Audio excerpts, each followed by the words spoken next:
Hope y'all are having a good day. Um, I yesterday posted a video of my Bloodlance Necromancer doing a Nightmare Dungeon. It's gotten some a little bit more attention than I expected, which is nice.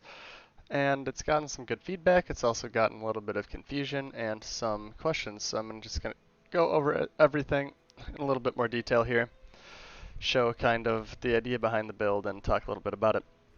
Let's go right into it with items. Items in general for offense, you're going to want crit strike chance, crit strike damage, your main stat, which is going to be intelligence, obviously, if you're playing a necromancer, and vulnerable damage. And I'll put a little star there, a little caveat, which for my build will be I should apply vulnerable more often. Um, 47% damage multiplier, insane. I kind of pretend to have vulnerable on this build. I use it against bosses sometimes. I might start using it against bosses more. I didn't realize it was 47% until I started recording this video. But I am pretending to have it with bone splinters. I have the uh, vulnerable upgrade path here. I do think that this slot is up for grabs a little bit, and I'll talk a little bit more about that in a second here. But yeah, offensive stats. If you apply vulnerable, vulnerable is a good stat. Very, very good. If you don't apply it, don't bother. Um, so, main stats. Main attribute, crit damage, crit chance, attack speed, uh, potentially vulnerable damage if you are applying vulnerable or playing with a rogue, for example. You're going to want to scale that as well. Moving on, defensive stats. Main stats you're going to want to prioritize generic damage reduction. Damage reduction while fortified is very, very good. It counts as generic damage reduction so long as you are fortifying against the hit. Which helps protect you against like map mechanics, for example, that are not monsters hitting you. Also just applying to any monster at any range, no matter what they're inflicted with or anything. Very, very nice. So I would prioritize generic damage reduction first, damage reduction while fortified second, life, armor, other damage reductions would come after that. Those are going to be your defensive stats. You're also going to want, let's just go, so those are kind of the main stats to prioritize as well as resource stuff, but let's just go over the items and we can talk about that. Helmet, this is pretty much what you're going to want to see. Obviously the rolls could be better. The willpower, I think, I think willpower is good. I kind of needed it for my Paragon board. Anyways, but you could get something else here. A couple other good things you could get, but I think that this is a very nice helmet. Armor, this is pretty much what you're going to want, other than swap that shadow damage over time for fortified. Other than that, this is very, very good. Glove, very, very good. Primary resource probably does not happen very often. I would swap that out for maybe int, maybe something else. You can get some good stuff on your gloves. But something like this is going to be great. Temerity, pretty much required for the build. Obviously get as high a roll on that barrier as you can. A high roll on healing received would be really nice as well. But yeah, just get the, gotta get the pants. Boots, the move speed, very, very good. Essence cost reduction, very, very good. You're gonna want to pick as much of this up as you can. Dex I needed for my tree. Movement speed after killing an elite. Could definitely replace that. Could replace the dex if you don't need it, for example, as well. But it's nice to have the move speed after an elite. You know, you're kind of short on it as a necromancer in general, so it's nice to have get around the dungeon a little faster. Amulet can roll a lot of really nice stuff. For example, this doesn't have cooldown reduction, but you know, I don't really need it. This amulet is real nice. Coalesced Blood is probably our most important passive as far as our damage goes that we could roll on an amulet. damage reduction while fortified. I would love to replace that close enemies with generic damage reduction, but other than that, the essence cost reduction, you're pretty much going to want something that looks like this. This is very, very good amulet. There are options on the amulet if you can, you find one that looks kind of like this, but it has cooldown reduction instead of close enemies, and maybe it has some other passive that gives good damage, but not quite as much. Great. Whatever. Rings. Crit damage, crit chance are going to be great. Full damage if you can find it. Otherwise, generic damages are really good. I would really love to have a nice life roll on at least one of these rings. I'm trying to get my life a little bit higher. But yeah, other than that, very nice rings. And the offhand, I'm going to have a very hard time replacing this as well. Pretty much what you're going to want. I might not really need that essence cost reduction. It might be worth it to replace that with, I'm not really sure what an offhand can get off the top of my head. But my especially if I could get, like, for example, just a better roll on the boot and then, or a better roll on here and then replace the roll on the boot. For example, it would be nice to get rid of maybe one of these essence cost reductions is what I'm getting at, but without losing the efficacy of it if possible. I could get these a little bit higher. Aspects. This aspect is not required. It is something I'm toying with. I'm trying out a few different things. I thought this would maybe be nice. I like to do PvP. Necromancer has a hard time breaking out of those chain CCs, especially. Been struggling with lightning mages, for example. Thinking maybe this could help. Really haven't done much PvP since then. Before this, I was using the one that gives a chance to spawn a blood orb when you absorb a corpse, consume a corpse. Can work as well. You could get, for example, the one that gives you generic DR when you auto attack. Obviously, that's going to be good. Got some options here. This is not required. This is required. Don't really need to say much about disobedience, I think. Gore Quills is incredible. It's so, so good. So what it does is casting Blood Lance will consume blood orbs to also conjure lances from them. And when it says consume, it does mean consume. It counts as you picking up and consuming that blood orb. You'll get all of the bonuses that blood orb could infer. For example, blood orbs, if you'll see on the bottom of the screen there, blood orbs will heal you for 15% of your max life. This can be scaled with generic healing. This can be scaled with blood orb healing as well. You can also get something like blood orbs will reduce your ultimate cooldown. Consuming those blood orbs to cast the blood lances will reduce your ultimate cooldown. It will give you essence if you're at full life. But not only does it give you essence with it when you're at full life, this isn't instead of life, this is in addition to life. So it also overheals you if you're full life. It gives you a temerity barrier. It also will give you fortify for each blood orb that you pick up, 7%, and then we scale that a little bit with one of our rings here, 30%, so it goes up to 9% per. Pretty good. And then also the last thing you can get for it, which I am working toward right now, is more damage. Pretty good stuff for consuming blood orbs, right? And what the Gore Quills lets you do is not only gives you another half of a cast, another 50% more damage.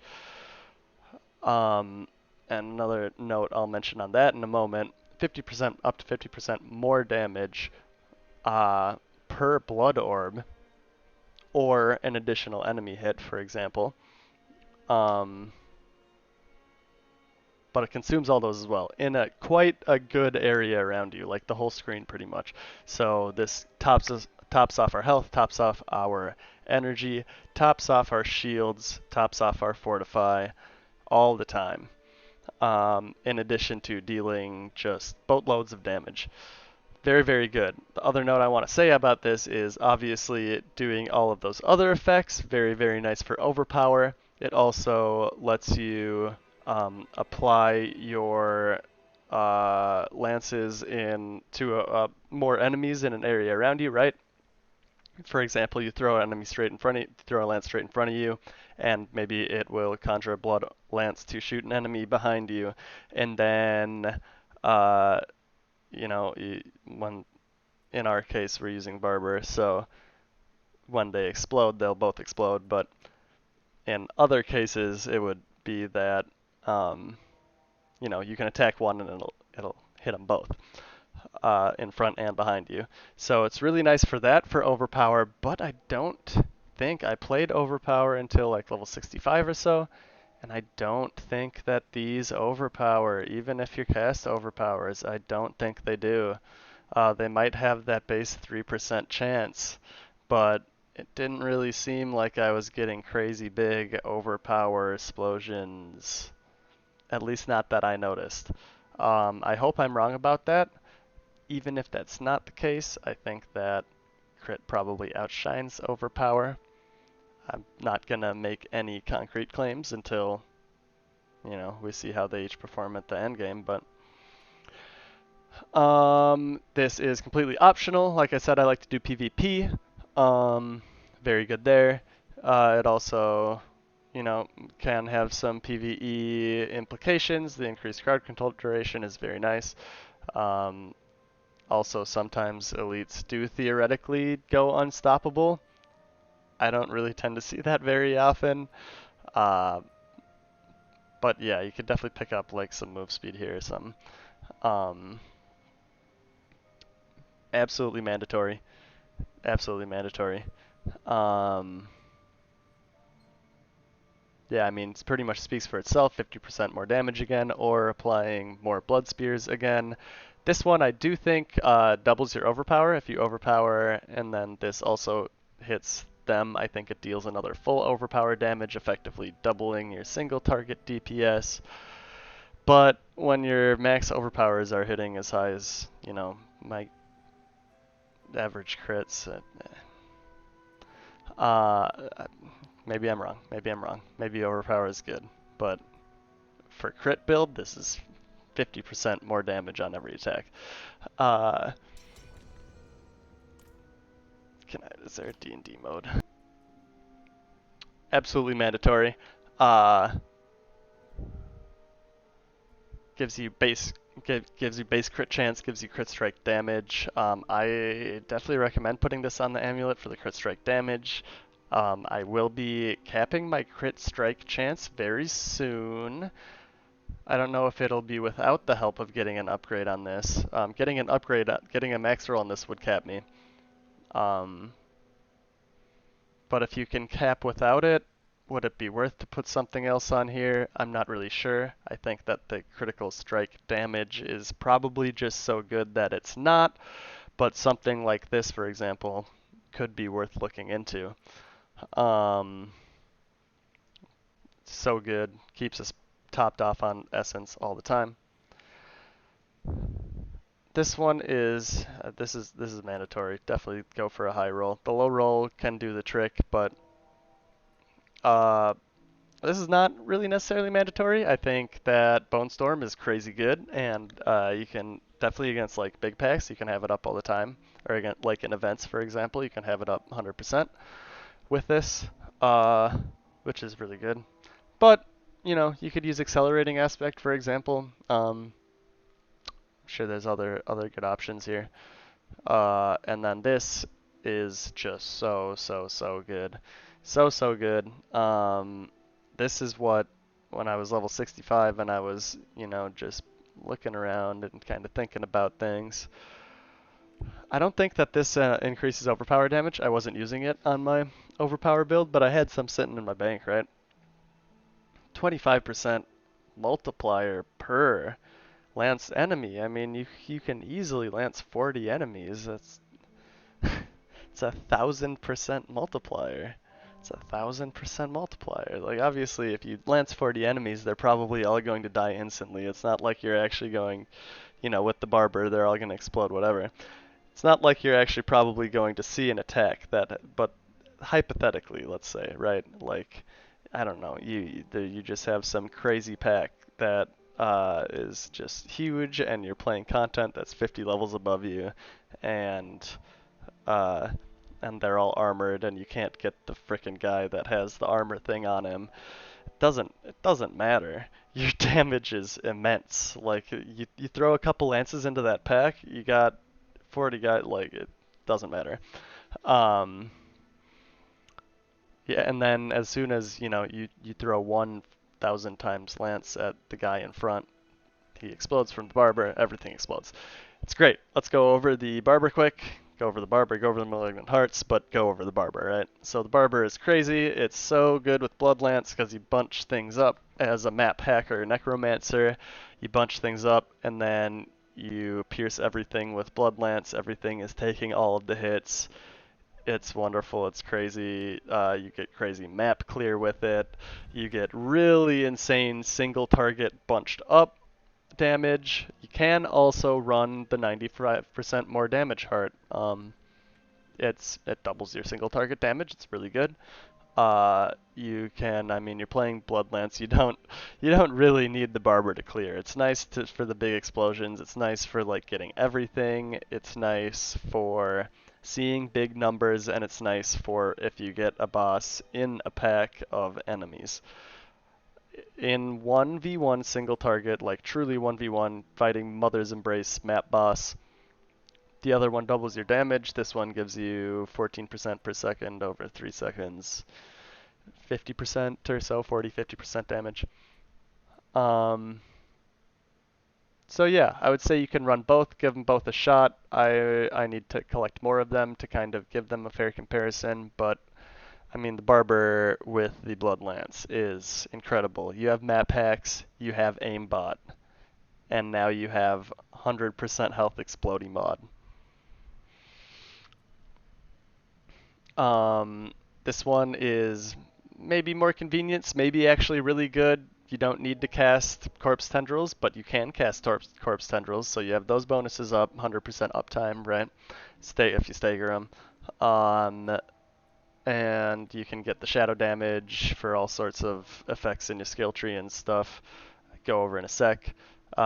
Really good option. You can use other options here. You could use a tanky one. You could use the auto or whatever. This one does really give a lot of damage. Highly, highly recommend. If you don't feel like you need the damage, honestly, a lot of the time I feel like I don't need the damage. I could go for a more tanky one. I could theoretically use both of the tanky ones and probably still have a pretty damn killer build. Yeah, cool. Moving on to our skill tree. Gonna kind of try to go over this quick because I kind of want to took a long time on the items. I pretend to have vulnerability here. You could use other things on your slot that this is taking up. You could, for example, pull blood orbs, and maybe fortify and have more attack speed, or just pull blood orbs, just get the first 2 points here. You could get DR and summon corpses. You could maybe have blood surge with 1 point here and 1 point here, and have kind of an emergency burst heal. You could use bone prison with the vulnerability, and then you could actually have vulnerability, or you could fortify with What I'm saying is there are options. You could use a curse. You could whatever. There are options there. I use it sparingly. Um, Blood Lance, we're going for the paranormal. Oh my god, 15% attack speed and 3 flat essence reduction, but this 3 flat, this is a flat essence reduction applied after our percent essence reduction, so we reduce it to 10, and then we reduce it by a flat 3, 7, 15 to 7. 1 blood orb is more than 3 blood lances. With regen, it's actually 4 blood lances, 1 blood orb. Casting, max cast speed. Kind of engage tool here. You go in with the blood mist, you summon a corpse, it auto triggers the corpse tendrils, pulls everything on, you throw a couple blood lances, they all explode. It's great. Really kind of need some corpse generation here. I use both of these because we want to be summoning corpses and consuming corpses and getting all sorts of bonuses from our corpses. So we take these guys as well, corpse explosion, so we can actually consume them because this does not count as consuming a corpse. You need corpse explosion so you can consume them if you're going this route. And so we go the Blighted Corpse Explosion, so we can get things like Reaper's Pursuit and Shadow Blight. Uh, yeah, and the stats like this. Damage to near and distant, damage reduction from close. It's all great. This is where we get all of our blood orbs. Use this on a big pack. You get 20 blood orbs. Everything dies. Healing is great. Damage is great. A little bit more fortify. Move speed is a little lacking on the Necromancer, so we pick that up. If you're not taking minions, you take these points. No exceptions. And then the Bone Storm is so you could I think there could be maybe a case for like, Blood Wave 9, I think you get 9 orbs and then resets or whatever. Yeah, I don't know, maybe. But 15% DR and 20% crit chance is hard to beat. 10% more damage, you could take 10% more tank. I'm thinking about it. I don't really need the damage. Thinking about taking a little damage away and going more tank. Mandatory, gives you Fortify for blood orbs, gives you a shit ton of damage. Unfortunately, does not recharge while it's active, so it's about 50% uptime. Still a 20% more damage average multiplier. You're using the Barber anyways, so, if it's up half the time and it's not half the time, whatever, won't even feel a difference. You could not use this, and you could not use the auto consume, and you could scale into some different stuff. There's definitely, there's some choices to be made there. Crit strike damage is awesome. Crit strike damage to enemies that are not healthy is not very awesome if you're using the Barber. You don't encounter these very often. This is really great. This is really great. And then we'll go for Blood Begets Blood. We'll go for more Glyph Socket. I'm also trying, like I said, to get a little tankier right now. So I got these guys. I think I'll go down and get this life and stuff. I'll look around for some more life and some more armor and whatnot. But that is pretty much where I'm at. Book of the Dead is pretty straightforward. There is two things, I suppose, that I should mention. I think, from what I understand, I think the Barber does shadow damage. So, does the Barber, for example, scale with this? Now, I think that it doesn't apply this. So, like, for example, if something dies near an enemy, something that you have the Barber on dies near an enemy, it explodes and deals shadow damage to that enemy. I don't think that shadow damage explosion will make them take more gloom damage, but if they already had stacks of gloom on them from Blighted Corpse Explosion, does that shadow damage hit do more damage? I think probably. The question I have would be, would the gloom stacks you apply with Blighted Corpse Explosion apply to the actual explosion on the dude himself? Like, you have an elite, you're throwing lances at it, builds up, it explodes just to itself, no outside shadows exploding on him, it's just the one guy. I don't really know. Kind of hard to test too, so maybe I'll get around to that, maybe not. But I have a question there, as well as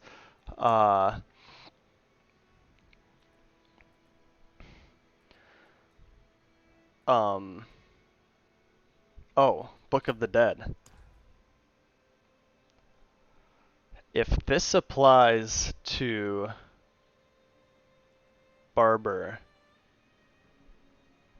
it's so much better than crit. I mean, 60% increase, right? So 8% crit versus 24% times damage. So I should probably test it out. If this works how it might, this is what you're going to want to get. I'm using the crit for now. We'll see. If you apply vulnerable, or you pretend you apply vulnerable, or you play with a rogue who applies vulnerable, definitely take this. If you're just not even going to bother, maybe the essence, I guess. Maybe actually look into summoning one of these guys. I don't know. Crit strike damage speaks for itself. Last thing I'll mention I'm gonna put a little bit of gameplay after. Just a little bit harder Nightmare Dungeon I did, slightly updated, with kind of the different setup slightly different setup I'm using now. Last thing I'll mention is that this is not even really